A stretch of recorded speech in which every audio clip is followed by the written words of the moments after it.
Channel Pulwama पर प्रधानमंत्री से जो सवाल पूछा गया है, जो मैं नहीं पूछ रहा, शहीद सैनिकों के परिवार पूछ रहे हैं, कोई चैनल उस पर बहस नहीं करेगा। आपके पास क्या तथ्य है? ख्याल से ये क्योंकि आप मीडिया को चुनौती दे रहे हैं। अगर आपके पास तथ्य, मैं आपको चुनौती देती हूँ, दिखाइए। शहीद 4 घंटे बहस करेंगे। एक तरफ सत्यपाल मलिक है जिन्होंने साहब की नींद उड़ा रखी है, तो वहीं दूसरी तरफ साहब की भांड और दलाल मीडिया है जो सत्यपाल मलिक के दावों पर पूरी तरह से चुप्पी साधकर बैठी हुई है। दोस्तों, वैसे में अगर इसी गोदी मीडिया से ये कह दिया जाए कि सत्यपाल मलिक के बयानों पर डिबेट की जाए, तो यही दलाल मीडिया ऐसे तिलमिला उठता है जैसे मानो कि इन्हें साहब को नींद से उठाने के लिए कह दिया गया। लगता है कि मैं एक हफ्ते से सवाल का जवाब दे रहा हूं कि आपके मंच पर अब तक पुलवामा पर बहस नहीं हुई, क्योंकि सरकार चाहती है बहस ना हो। आपने सवाल पूछा है ना, जवाब ले लीजिए। बिल्कुल, मैंने एक हफ्ते से कहा है और मैं दावे के साथ कह सकता हूं अगले 1 महीने तक कोई भी चैनल पुलवामा पर प्रधानमंत्री से जो सवाल पूछा गया है, जो मैं नहीं पूछ रहा, शहीद सैनिकों के परिवार पूछ रहे हैं, कोई चैनल उस पर बहस नहीं करेगा। संसद में बहस नहीं होगी। क्यों? क्योंकि बहस में यह सनसनीखेज बात दिखानी है कि एक सरकार के संरक्षण में, जिस सरकार ने 10,000 एनकाउंटर किए हो। घनश्याम जी, क्या तथ्य है आपके पास जिससे आप ये साबित कर सकें जो सत्यपाल मलिक ने आरोप लगाए हैं वो सही है? तत्कालीन गवर्नर थे। मैं आपसे पूछ रही हूँ, आपके पास क्या तथ्य है? क्योंकि आप मीडिया को चुनौती दे रहे हैं। अगर आपके पास तथ्य, मैं आपको चुनौती देती हूँ, दिखाइए। शहीद 4 घंटे बहस करेंगे। अरे आप अपनी हिम्मत की बात कीजिए ना, मैं आपसे पूछ रही हूँ। अब चीखना बंद कीजिए। हिम्मत है तो आपको मैंने पूरा बोलने दीजिए। इधर उधर घुमाए नहीं। अगर इधर उधर मत देखिए, मुझसे नजर मिलाइए। मिस्टर घनश्याम तिवारी, आप ध्यान से सुनिएगा मेरी बात। मीडिया की आप बात करें, अब सुनिए, फिर चिल्ला रहे आप लगातार। मैं आपकी बात के जवाब दे रहा हूं। आप पहले अपनी पूरी बात सुनी नहीं है, आप पहले सुनिए। सत्यपाल मलिक ने अगर आरोप लगाए हैं, वो इंटरव्यू आप सुनिए पूरी बात। मगर नहीं आरोप लगाए हैं, प्रॉब्लम क्या है आपको?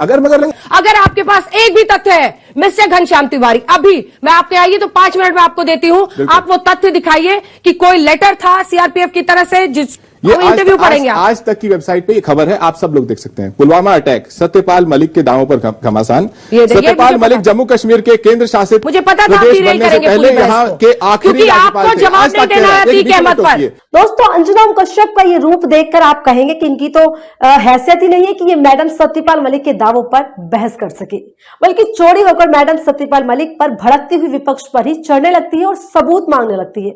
और दोस्तों, सिर्फ इतना ही नहीं, अंजुना मैडम सत्यपाल मलिक के दावों पर पूरी तरह से कह रही है कि पहले मुझे आप सबूत दीजिए, उसके बाद मैं इस पर डिबेट करने की सोचूंगी। जो कुछ भी सत्यपाल मलिक ने कहा उसका सबूत क्या है? मैडम सबूत मांग रही है और कह रही है कि सबूत दीजिए हमें। दोस्तों, वाकई गजब की गुंडागर्दी कर रही है पिताजी को सलाम ठोकने वाली गोदी मीडिया। दोस्तों, इस गोदी मीडिया के अंदर इतना भी शर्म नहीं बाकी रह गई है कि पूर्व गवर्नर, जो कि 2019 के वक्त जब पुलवामा हमला हुआ था, उस समय कश्मीर के राज्यपाल हुआ करते थे और अब भारतीय जनता पार्टी के वरिष्ठ नेता भी वो रह चुके हैं। तो जरा सोचिए कि पूर्व गवर्नर खुद सरेआम दावा कर रहा है कि पुलवामा हमला सरकार की लापरवाही के चलते हुआ था। तो ये बातें गोदी मीडिया को मजाक लग रही है, जिस पर वो कह रही है कि उन्हें सबूत चाहिए। यानी कि आज तक की सीनियर पत्रकार के पास सब चीजों का सबूत होता है, सबूत के आधार पर वो पेश कर दिए। यानी कुल मिलाकर दोस्तों, सच वही जो पिताजी बोल दे या फिर उनका कोई छुटभैया चमचा मंत्री, जिस पर ये गोदी मीडिया और दलाली एंकर करने वाली अंजुना कश्यप जैसी पत्रकार गला फाड़ फाड़ कर उसे सच बताने पर तुल जाती है। दोस्तों, एक नहीं दो नहीं, ऐसे कई उदाहरण है जो अंजुना कश्यप मैडम की सो कॉल्ड सच्ची पत्रकारिता की धज्जियां उड़ाने के लिए काफी है। दोस्तों, रिया चक्रवर्ती आपको याद तो होगी ही, किस तरीके से इन्हीं सच्ची अंजुना मैडम ने रिया चक्रवर्ती को लेकर महीनों तक टीआरपी वसूलने के लिए सबूत के आधार पर खूब अपने शो में डिबेट्स की और इनको क्या क्या नहीं कहा। अब दोस्तों, पता नहीं वो सबूत आज अदालत तक क्यों नहीं पहुंचे, क्या पता कहां रह गए। दोस्तों, गला फाड़ फाड़ के एक महिला की इज्जत और जमीर को तार तार करने वाली खुद महिला एंकर अंजुना कश्यप मैडम ने महीनों तक रिया चक्रवर्ती को जमकर जलील किया, और न सिर्फ जलील किया बल्कि रिया चक्रवर्ती को डायन, पिशाचनी और काला जादू करने वाली पता नहीं क्या क्या बता दिया। हालांकि अंत में क्या हुआ दोस्तों, वो आप सबने देखा। जिस तरह से मैडम ने अपनी धज्जियां उड़वाई वो भी सभी ने देखा। ऐसे ही आर्यन खान, शाहरुख खान के लाडले बेटे को सबूतों के आधार पर क्या कुछ नहीं मैडम ने अपने शो में चला दिया। और मैडम को इतना होश खुद के बारे में शायद ना हो, लेकिन आर्यन खान को लेकर सारी की सारी खबरें होती थी कि कब क्या कैसे कहां शाहरुख खान के बेटे क्या कर रहे हैं।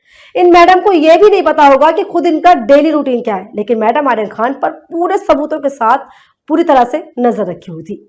लेकिन इन मैडम को सत्यपाल मलिक के दावों पर सबूत चाहिए।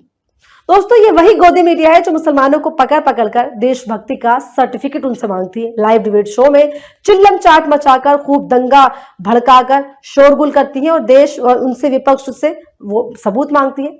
दोस्तों आज इसी गोदी मीडिया ने ये साबित कर दिया है कि ये खुद कितनी बड़ी गद्दार है। पुलवामा हमले में शहीद हुए 40 जवानों की शहादत पर प्रोपेगेंडा चलाने वाली गोदी मीडिया इन शहीदों से ज्यादा माफिया अतीक अहमद की खबर दिखाना पसंद करती है।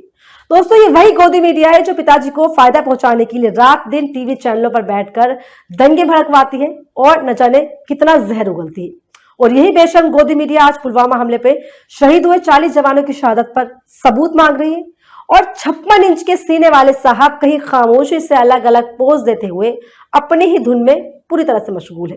दोस्तों इस वीडियो में फिलहाल इतना ही। मिलते हैं अगले वीडियो में एक नए मुद्दे के साथ। इस पूरे मुद्दे पर आपकी क्या राय है कमेंट में जरूर बताएं और ऐसे ही तमाम वीडियोस के लिए बने रहिए हमारे साथ। अगर अभी तक हमारा चैनल आपने सब्सक्राइब नहीं किया है तो इसे सब्सक्राइब कर ले ताकि आप तक हमारी आवाज इसी तरह पहुंचती रहे। नमस्कार।